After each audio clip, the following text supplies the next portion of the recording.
Okay, so we're back with Deep Images. I guess we're back in badder than ever.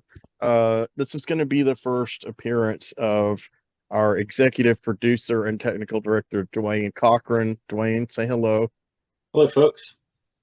Thanks for Introduce having me. yourself. He didn't make the first meeting, so he has the onus of just saying, "Hey, this is who I am."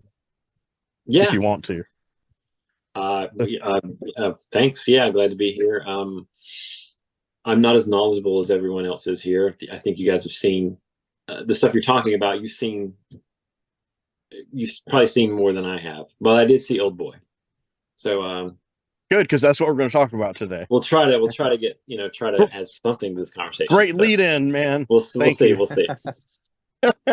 uh, so I don't know if anyone watching this, I hope you did watch the episode about the Beyond that we did, and uh, Tim Tolbert managed to see the Beyond in the theater where he lives, which I did several years ago, and he saw it with the composer's cut, which there's controversy over how different it is from the original soundtrack, and there's clips on YouTube and there's articles, and I still can't really figure out what Tim experienced exactly.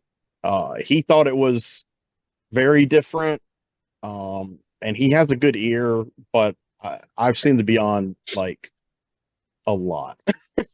He's seen it maybe 3 times, so I think I would know every note. So when I went on YouTube, I was like, it sounds close, but it's definitely a re-recording with some of the instruments with slightly different effects. But I don't know that it's like a whole new score exactly. Um, but anyway, so I invited people on the video in the comments to share any information they had on it, if they'd seen it on these tours or not. Of course, no one's answered yet. I don't expect anyone to answer, but uh, that'll be research for another time. But anyway, like that, we're going to strike while the iron is hot. I saw Old Boy, the 20th anniversary re-release. I saw it last Tuesday in Charlotte, North Carolina, and there is finally in first time in Charlotte history, something people have been trying to do 35, 40 years. I mean, I even was talking with people about trying to help them do it at one time.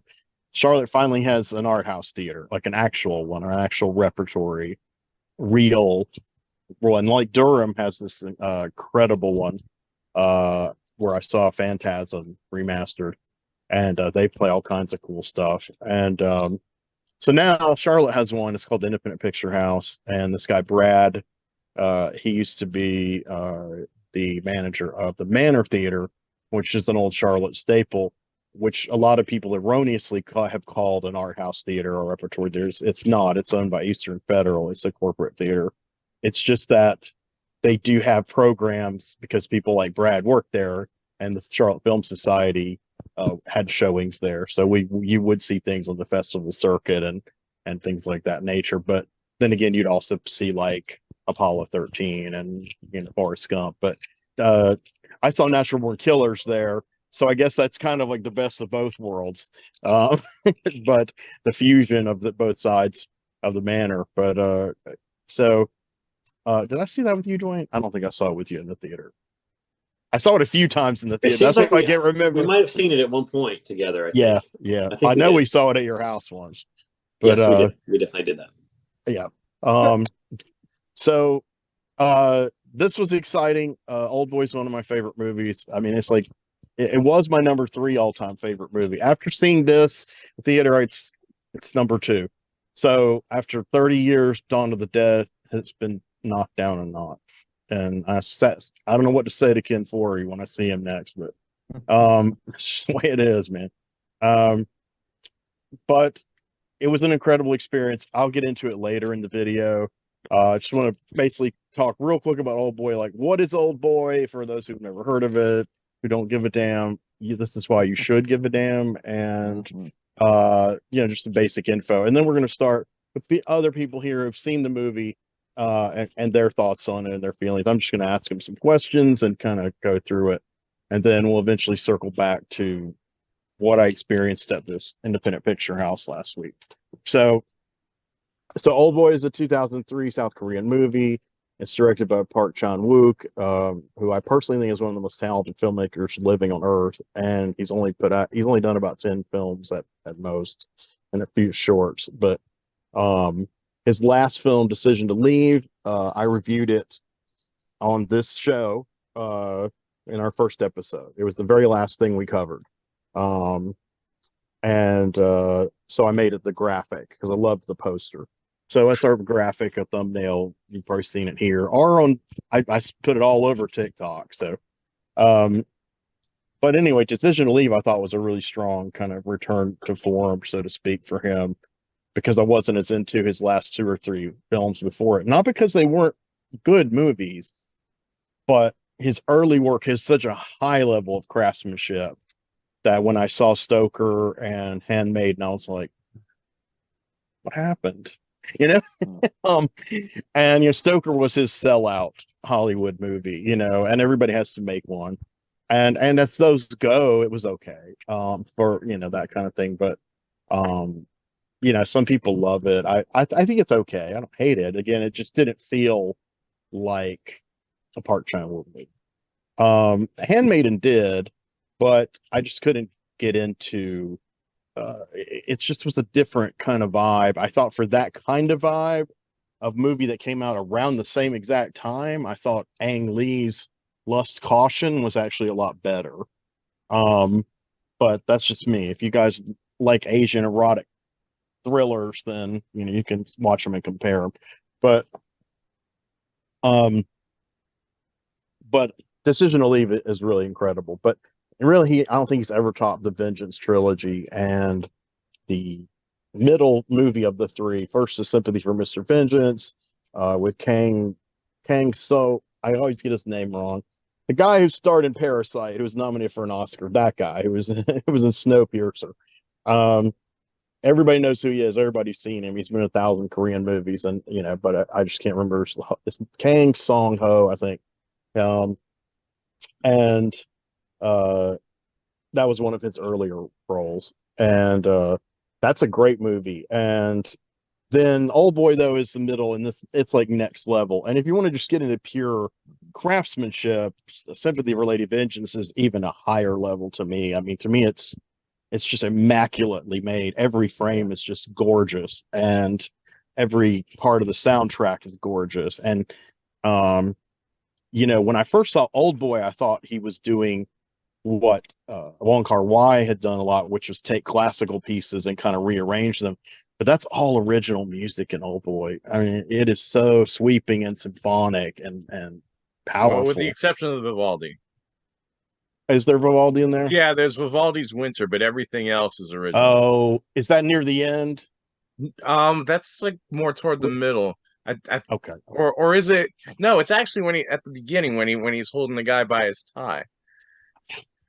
No, that's some kind of hip hop kind of music. No, I mean that's Vivaldi's after that, right? I've gotcha. Okay, but it starts with that kind of very modern sounding kind of synth music, but anyway, so this is the second of the Vengeance trilogy, and it's my personal favorite though. I do love Sympathy for Lady Vengeance. It's incredible too, and also has Choi Min-sik, the star Oldboy. I think more hyperbole. I think Choi Min-sik is probably one of the top 5 living actors on the planet Earth. And he retired for a while after he'd worked with Park Chan-wook, and then he started making movies again. He's a huge left-wing activist in Korea, and he's gotten in all kinds of trouble. And so he basically kept a low profile, quit acting, got in trouble with the government, then kind of did such and such. Then when he came back, he was the villain. He was the villain in Sympathy for Lady Vengeance. So then he plays an even more despicable villain in I Saw the Devil. And that was kind of his comeback. And then he's kind of just steadily, and he's been in a few international co-productions and some recent kind of South Korean neo-noir crime movies. The only Hollywood movie he was in is Lucy with Scarlett Johansson, and great pick for the villain. But he didn't really know English, and I don't know if he knew what was going on exactly. But it's okay. I do know English, and I watched the movie, and I'm not sure I knew what was going on, Lucy, either. I'm not sure is that a Verhoeven movie? Am I getting that right? I thought it was Luc Besson. The other guy, the other guy who does the erotic thrillers of that period, Yeah. Luc Besson. Yeah, That's it. yeah. One of them is the poor man's version of the other, but I don't. That's up to you to decide. They both done great movies and both done just trash, and they've done great trash too, also. But Besson, yes, Besson, yeah, that one I don't know, but it was better in his last few movies. Good concept. But anyway, that's Choi Min-sik, and in this movie plays a character named Oh-Dae-soo, and Oh-Dae-soo is kind of a goofy, not quite middle aged, like maybe late 30s, kind of a little chubby, kind of ordinary guy in a suit. He just got off work and he drinks a lot and he gets arrested and he's in the police station and he's fucking around with everybody in the police station. He's like always trying to get attention and he's really goofy but very entertaining. But Choi Min-sik is like does kind of a Robert De Niro chameleon like thing in this movie, and he literally did it off camera too. They filmed the first part of it with him. That was how he looked, and he was chubby, and then they took like a few months off, and he worked out and got buff and lost a bunch of weight, and grew his hair out, though he still wore extensions because his hair gets really long, and that's not all his hair, but yeah, that's kind of what happens to the character. He kind of transformed physically as in chronological order as the character. So the character is basically a guy who gets inexplicably kidnapped and held in this room in this building for 15 years. And he can't get out. He doesn't know why he's there. He doesn't know what the hell's going on. They feed him, meals. They gas him so that they can cut his hair and change his clothes. And then whenever he starts trying to kill himself quite a few times, and they clean up after him and save him, and he's not real happy about that. And it was wild watching this in the theater. I hadn't seen it in about a year. But it was just, those emotions are really strong. His desperation is just really amazing. And he starts to go mad a few times and thinks ants are crawling under his skin. But he's finally let out, and they give him a suit and a cell phone, and he looks really cool. And then this they don't give him the suit, the cell phone, and the wallet at first. First they put him in a suitcase on the roof of a building, and he has kind of a vision of somebody hypnotizing him and telling him to wake up, and that's actually happening. We're not sure when we see that if that's really happening. There's a lot of blurriness over what is really happening in his perception or not, and they eventually explain all that. But anyway, so he finds himself up there, and he freaks out when he sees a human being. He freaks out when he sees he's like a female human being, because the movie starts, he's stopping a guy from killing himself on the roof, and he's just come back. We don't know that. So then we go back and we see everything I just told you. And then up to that point, the guy's like, oh my God, this is crazy. So let me tell you about my story. And Oh-Dae-soo just walks off. And when he takes the elevator down, he's like, oh no, a female human being. And she screams. And so he walks out of the building, and the woman is complaining to the police about him molesting her, and the suicidal guy and his dog fall to their deaths in a car, and he smiles. He puts on his sunglasses and he smiles. And I don't think he's smiling because he's happy that people are suffering. He's happy because he's free. He's alive. And being alive and free, it doesn't really matter what other fucked up things are happening around him. That's the number one thing. And this is kind of reinforced a lot in his dialogue and in these kind of homilies that go through the movie, like laugh and the world laughs with you, and smile, and then I don't know.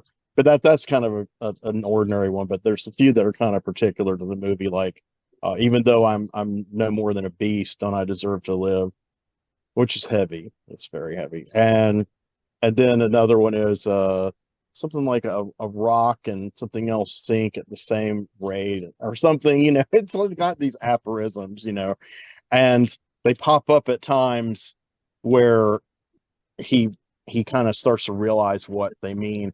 And so before he went through this, he was kind of this kind of dorky, doofy guy.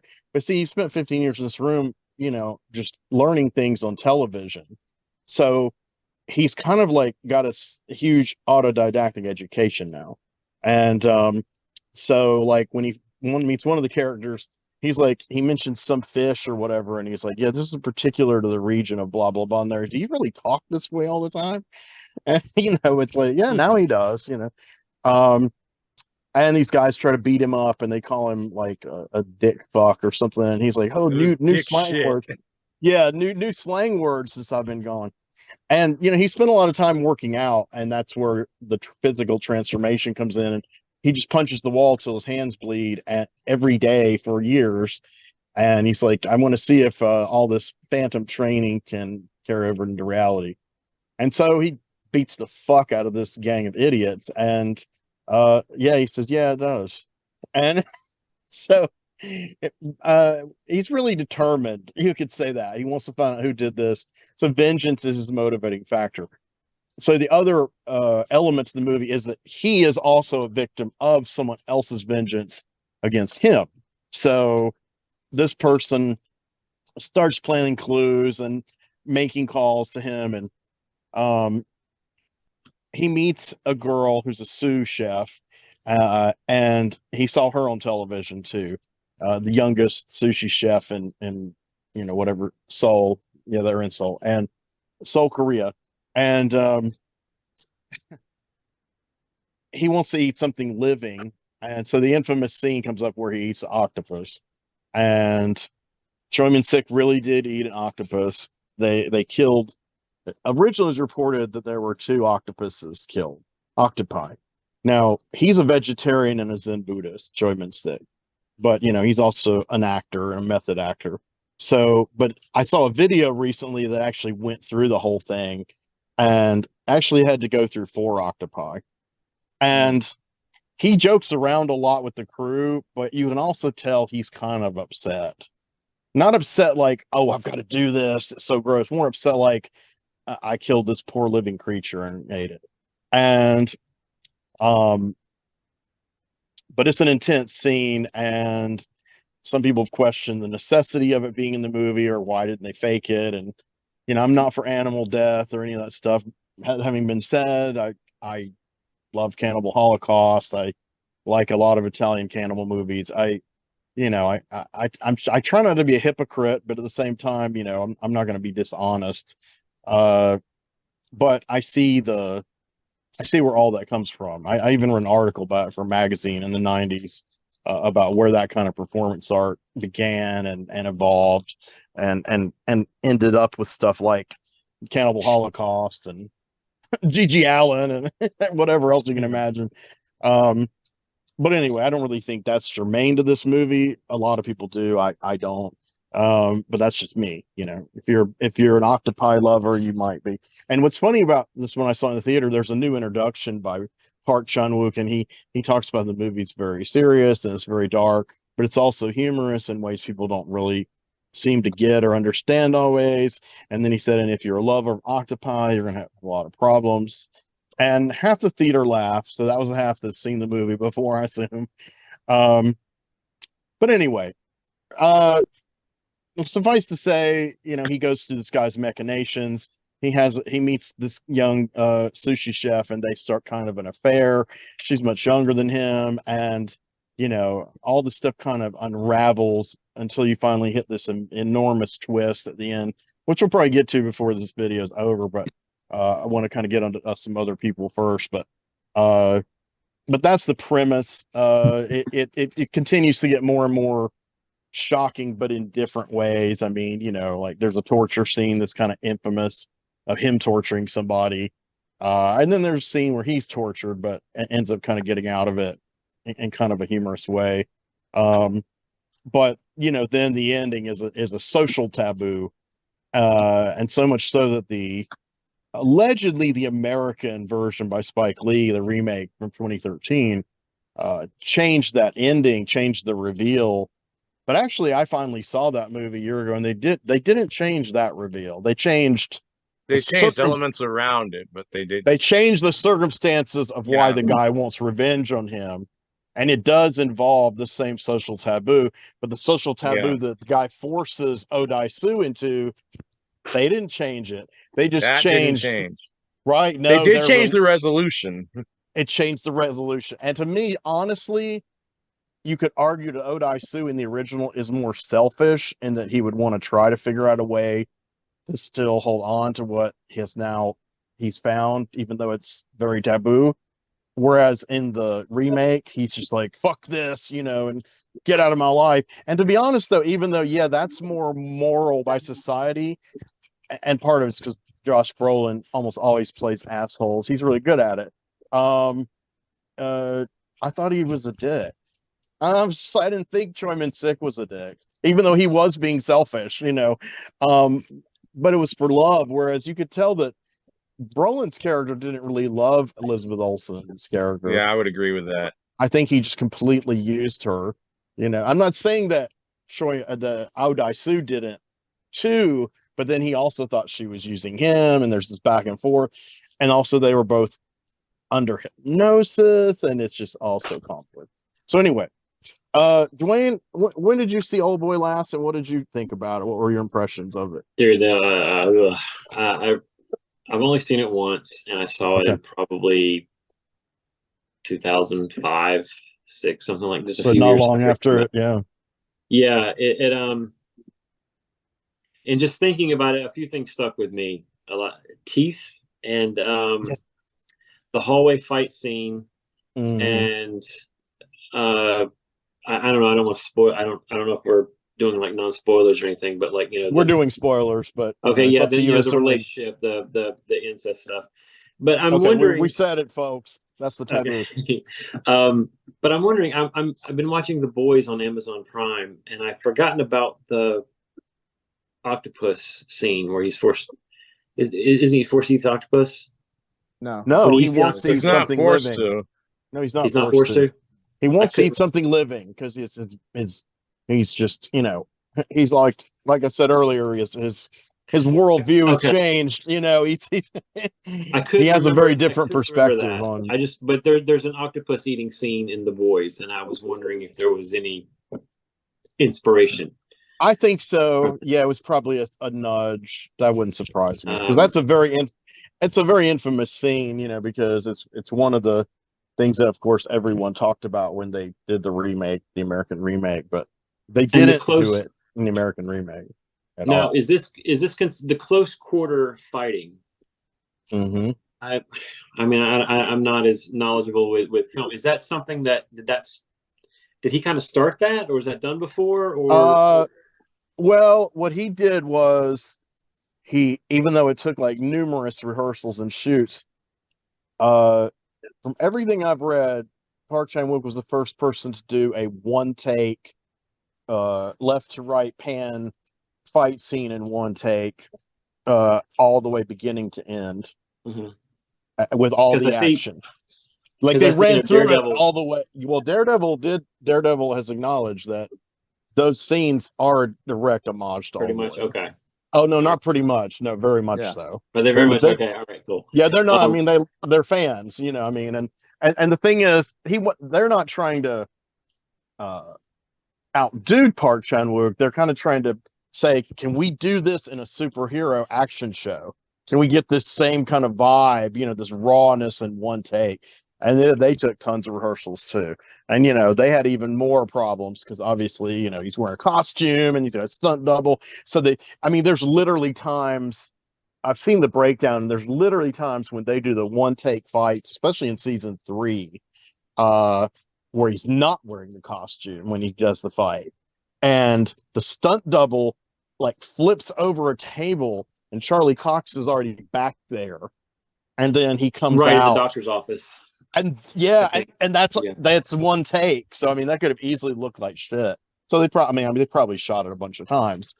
But yeah, the Daredevil stuff is very I think it should have got some kind of action choreography Emmy nod. I know it Recognition. did. It did get some technical Emmy nods the first season, but it's a superhero show, so it doesn't deserve awards. Yeah. We've learned that's the way it Well, goes. the last thing I remember about it was I remember I think it's before the hallway scene. He has this hammer and he brings Yes. it up, and there's a line that kind of goes down. It's almost like he's kind of lining up. Is he lining up Yeah, his and shot here? I saw that as a take on Tarantino, who See, took that's it what it from made me think of Tarantino who with it. took it Don't be from a Jean-Luc square. Godard. Yeah, it's that dot dot dot dot dot dot dot like a cartoon ding, because Yeah. Tarantino did that in Pulp Fiction. I'm pretty sure. Right, he did it with the "Don't be such a square," Mm-hmm. which Yeah. was originally seen, I think, in the Flintstones. Yeah, almost the that same one. thing. I think Betty or Wilma does the whole square thing. Okay, I wasn't sure about that because I I've think it only was seen it Pierre once. Pierre LeFou. Yeah. Yes. Okay. Um, and I'm afraid that's all I have. I mean, like it's just been so long since I've. did you remember liking it or? No, I did like it. I liked it a lot. And it really kind of caught me off guard with a lot of stuff. With some of the intensities and the incest and everything. Like it just really was like, it just caught me off guard in a good way. Yeah, it has so a unique vibe. So many movies turn out the kind of the same stuff, and then you watch something else, and you're like, holy crap! It's like the first time I watched Memento. It's like, oh Jesus, what is this? So yeah, it was great. Cool. Shelly, you own it, but you said you hadn't seen it in a while. What are your thoughts? It's been a really long time since I've seen it. Not as long as Duane. That's 17 years, man. 18 years. It's longer than I've been alive, man. What are you? That's fine. I'm kidding. Go ahead. I think there was so much devastation for like every character there. I just remember feeling devastated for each character. Did it shock you or depress you or? It was kind of, yeah. I mean, some things with the plot were a bit shocking, but you've seen a lot of shocking movies. I even You have. I even felt bad for the the villain. Yeah, I did too. Well, yeah. I mean, I hated him, but yeah. there is a level of sympathy. I think that guy's name is Lee Ju Tai. The character's name like Lee Ju Win or whatever. But sorry, my thing's talking back to me. I think Lee Ju Tai is the name of the actor, but spelled Lijuti. And I've seen him in some other movies too. And he's a young guy now. He was playing a character about 10 or 15 years older than he really was. Because he's supposed to be the same age as Choi Min-sik. And he's obviously not. But they did that on purpose to show this guy's like super vain, super rich, and he's just all about, how great he looks and how rich he is and powerful and cocky. But he has this tragedy that's like really intense and horrible at the core of him, and really he's just obsessed with that revenge, and you don't know why, and when you find out why, it's kind of almost, I don't want to say it's banal. I think it's banal in the sense of he perceives that to Odai Sue what he did was banal, because he's like, you didn't forget what you did because you were hypnotized, you just forgot, you didn't give a damn. And yeah. But to him, that was his whole life. Now, admittedly, what he, people can argue back and forth over what he did, was not really that great either. But, it did involve a form of love, which I think was well portrayed and very, very badly portrayed in the American version. But anyway, Bill, he's like, how do I follow? No, I'm kidding. I love this movie. It's such a masterpiece. It's one of those movies that when I saw it, I wish that I could see it again for the first time, but you can only see something for the first time. But with movies like that, I tend to let long periods go.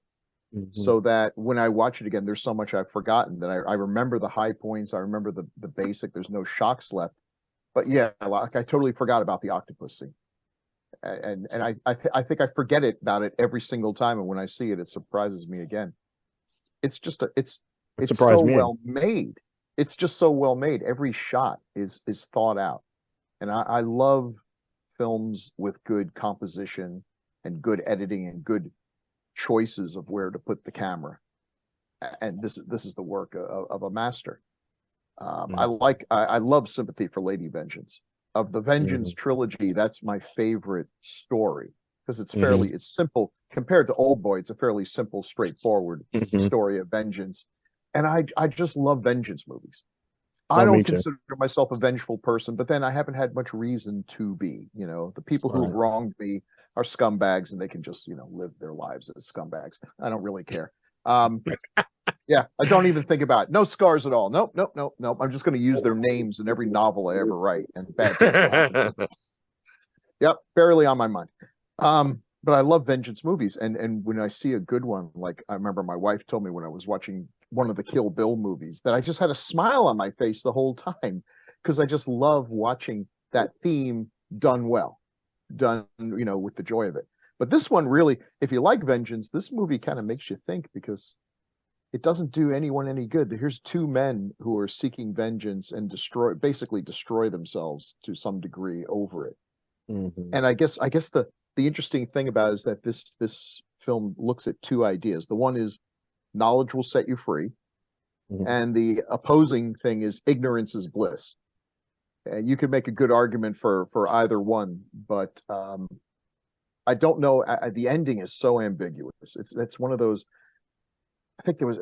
I feel like there was an older movie with Greta Garbo or something where the last scene is just a close up of her face and she's smiling, but you just feel like if the camera lasted a little bit longer, what you would see in that very last shot of him. At first, he seems happy, and you think maybe this will work, but then there's just a hint that no, this is he knows. And what a weird thing to put the audience through. We're rooting.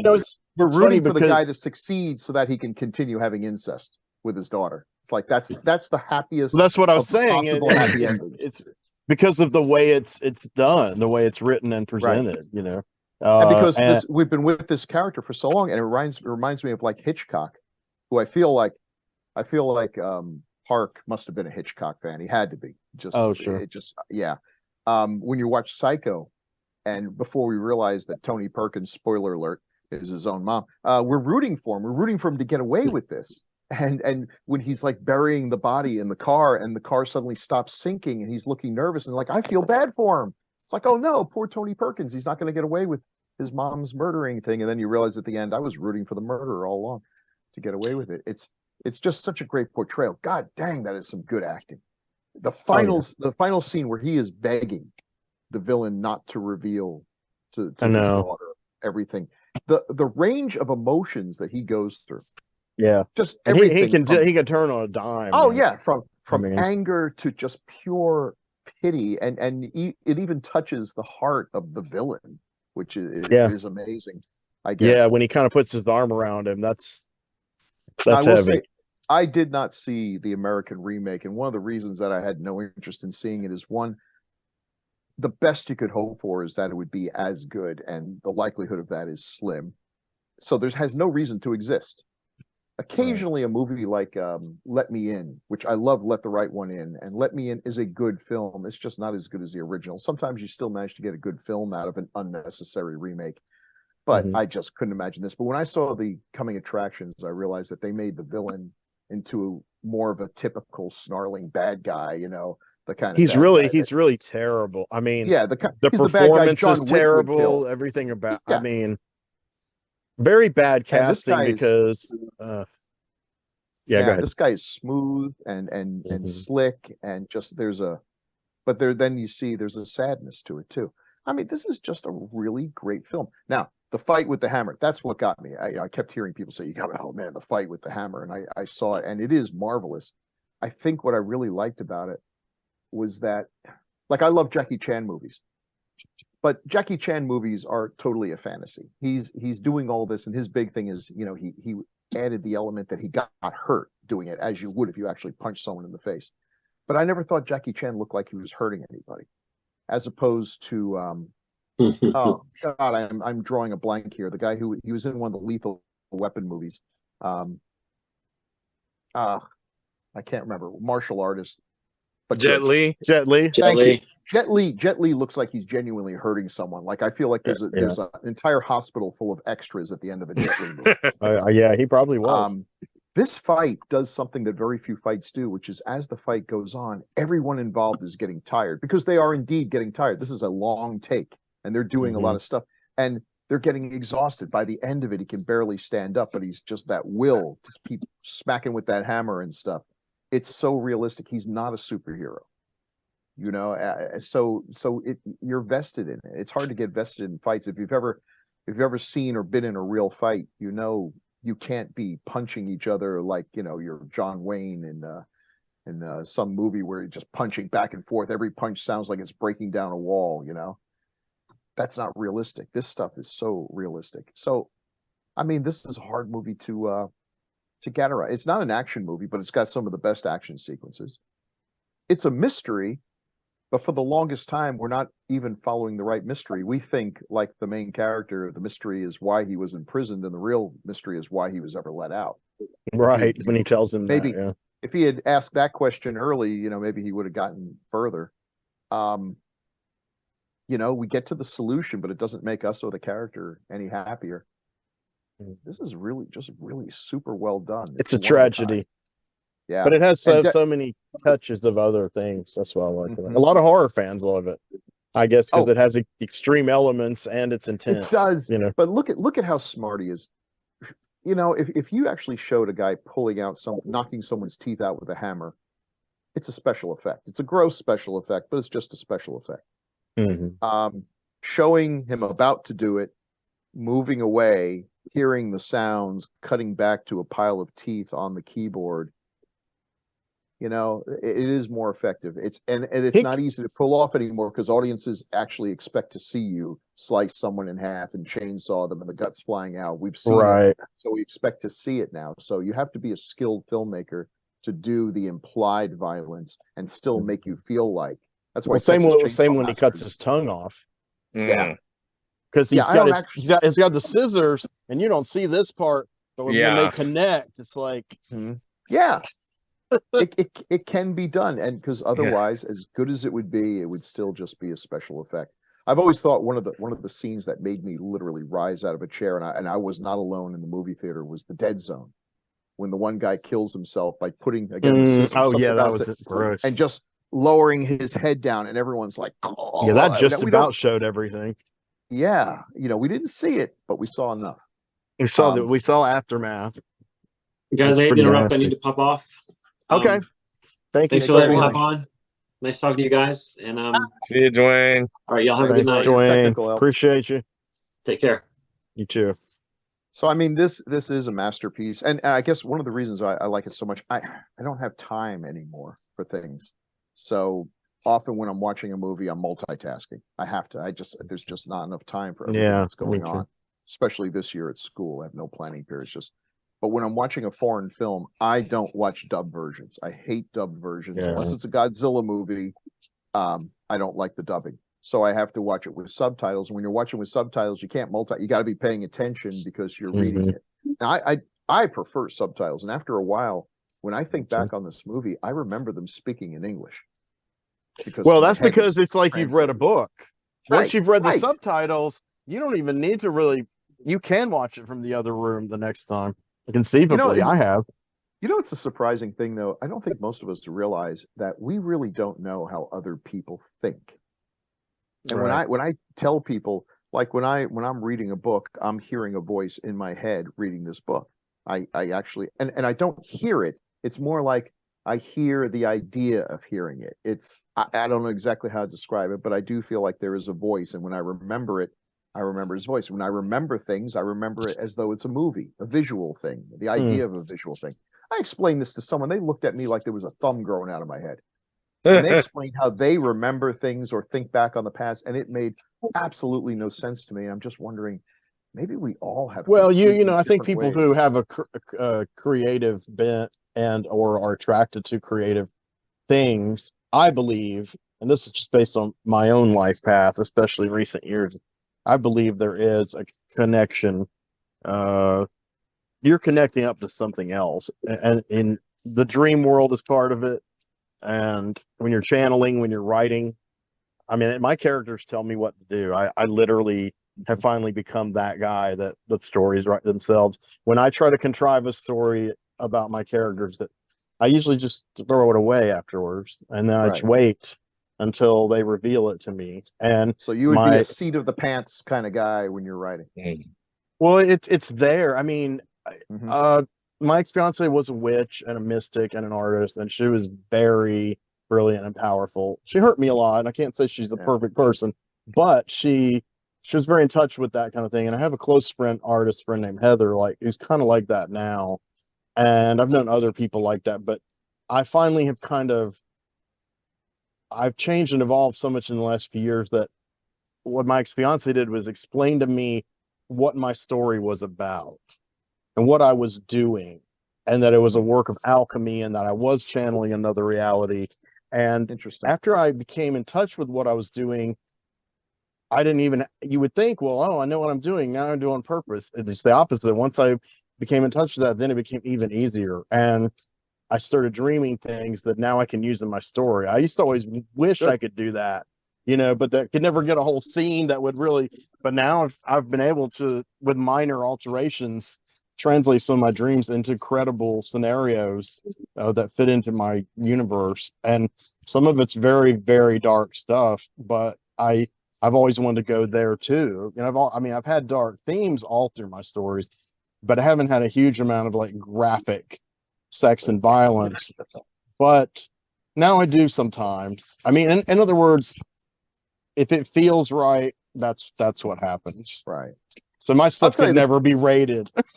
Yeah, I'll tell you the people who drive me crazy, people who can draw, which is like everyone in my family with the notable, significant exception of me. And when I ask them, how do you do it? Some of them have the nerve to tell me to my face. It's like, well, I look at the blank paper and I see the picture and I'm kind of tracing over it. I'm like, there are not words in the English language to describe how envious I am of those people right now, that to be able to do that. I wish sometimes it's like that, but not because always. I've tried to do that and not been successful.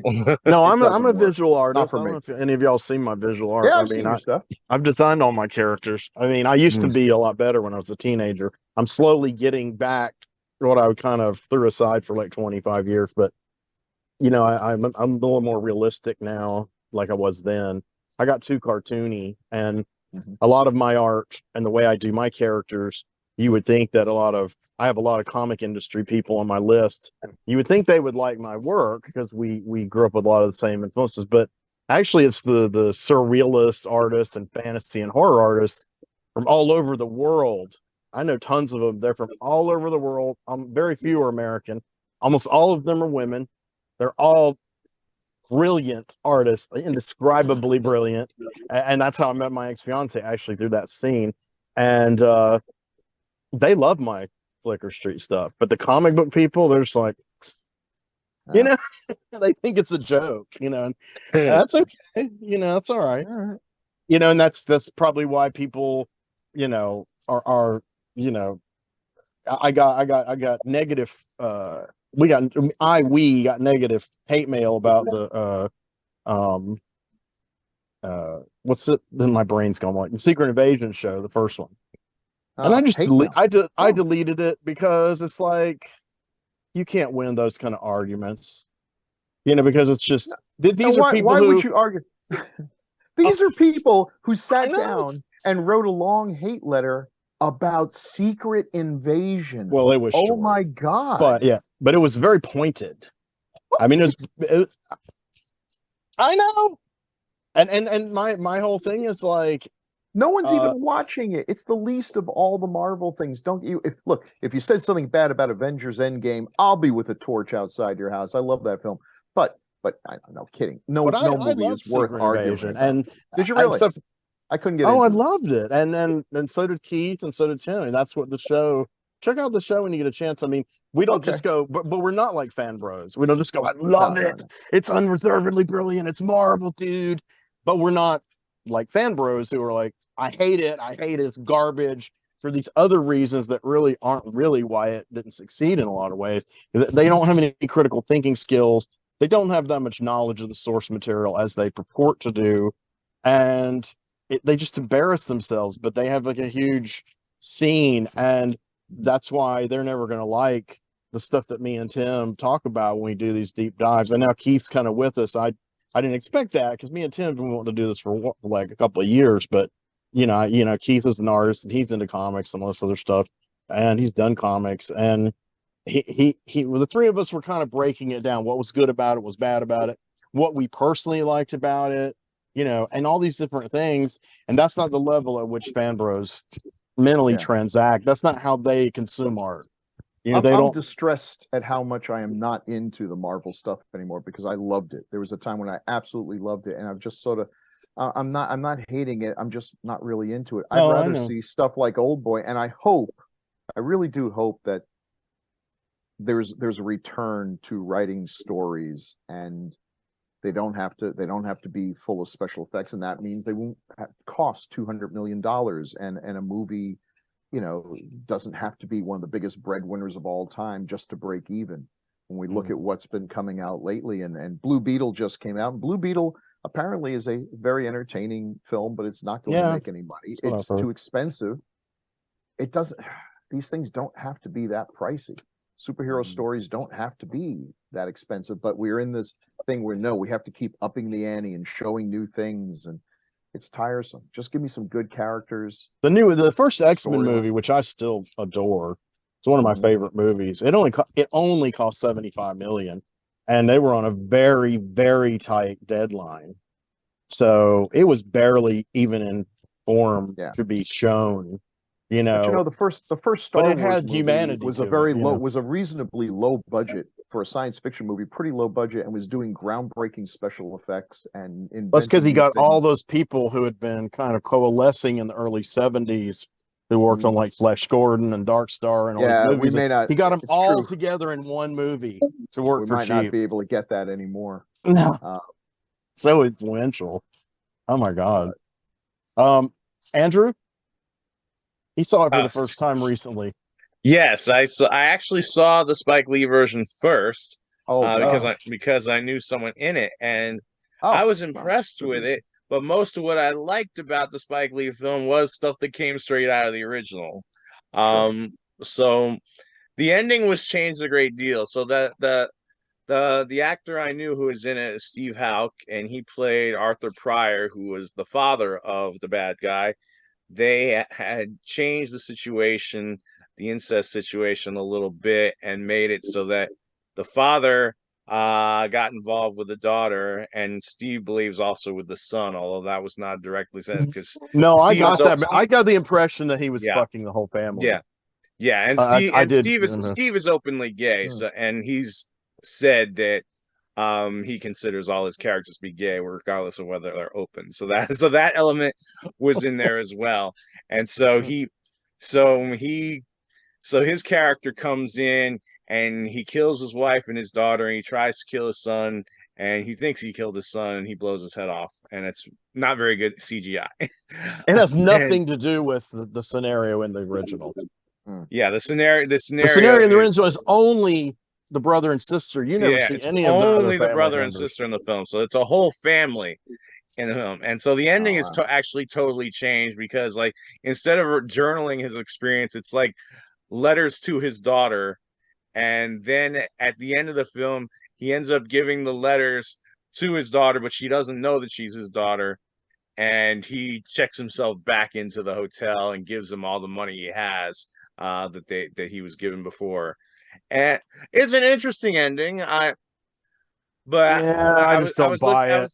I was looking at the Wikipedia page and how like his whole Park Chan-wook's whole thing was going with Oedipus, and Lee does copy a lot of the look of the film. The hotel room does have a similar vibe to it. He tries.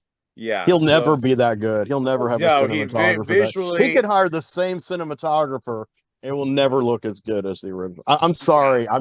I'm adamant about that. The original film looks much better, but he did try to. For me, it's like comparing H.G. Lewis, who I loved, Mario Bava. He's just never going to get to that level, even though I love them both. See that.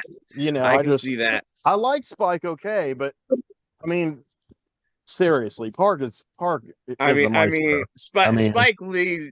His two masterpieces in terms of visuals are Do the Right Thing and Bamboozled, and those are like the peak of it. And he really tried to make it look like the original, and if you haven't seen the original, it looks really impressive. And like, so I was just like, this is really good, but everyone says, "Oh, this sucks compared to the original." Yeah. And compared to the original, it isn't that good. And even Steve admitted it's not that good, because I just talked to him yesterday, and he's like, the original is wonderful, and the one I was in was nowhere near as good." It's just it was doomed to fail. I don't even know why do a project that is literally doomed to fail. It's hard to imagine the scenario where. Well, you know, Hollywood producers are kind of like politicians. They're so out of touch with what the average person thinks or likes. They're utterly clueless. So these people are like, I bought this property from Korea. So what I'm going to do is there's a very slight liminal awareness of this via Tarantino of the original.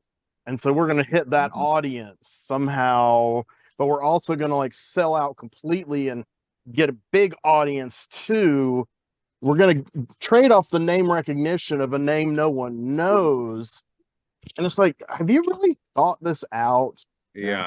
And most of these remakes are like that. They did do some odd changes to the story. Like, I mean, Elizabeth Olsen in the film, I liked her. I mean, I don't think her performance compares to the original film either. No, Mito's incredible. But it's interesting because things they did with she's a good actress, though.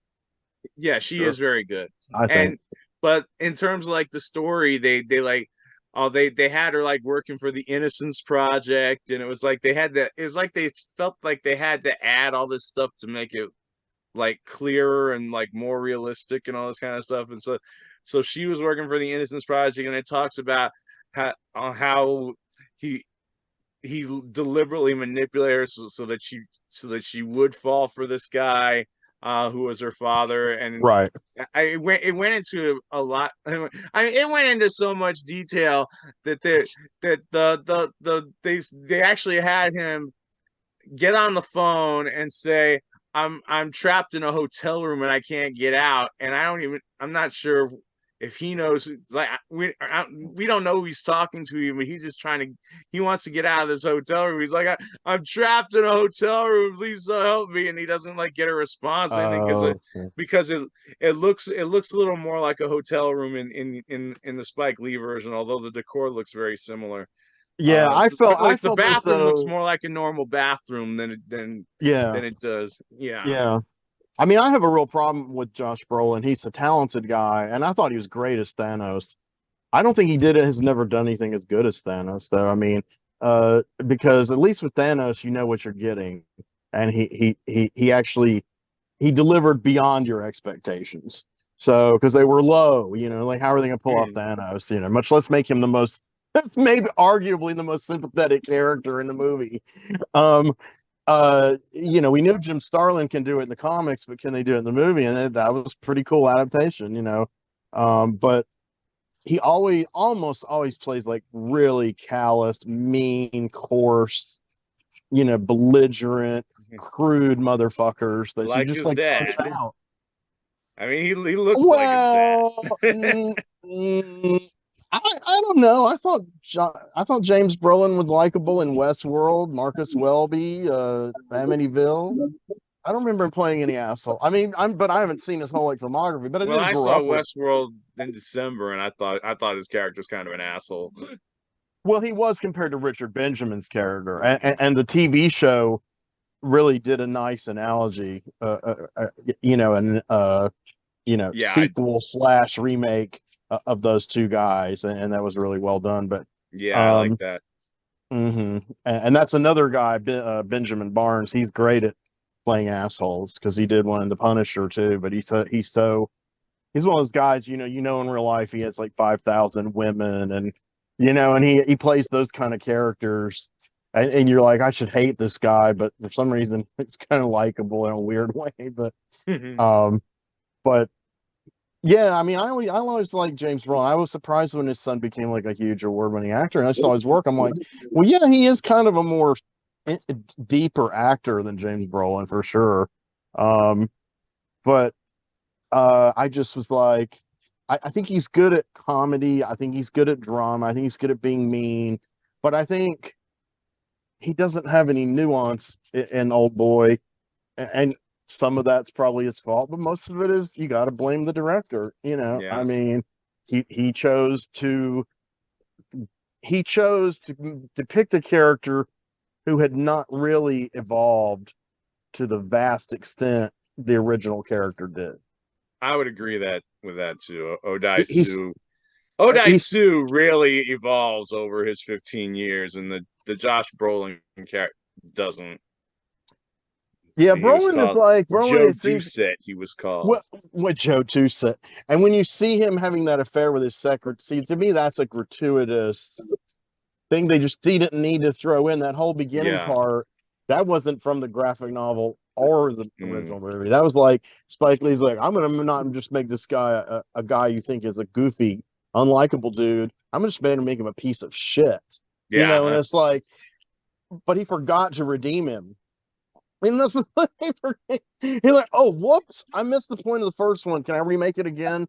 Too late, Spike. You already lost 100 million. I mean, again, file under what the fuck.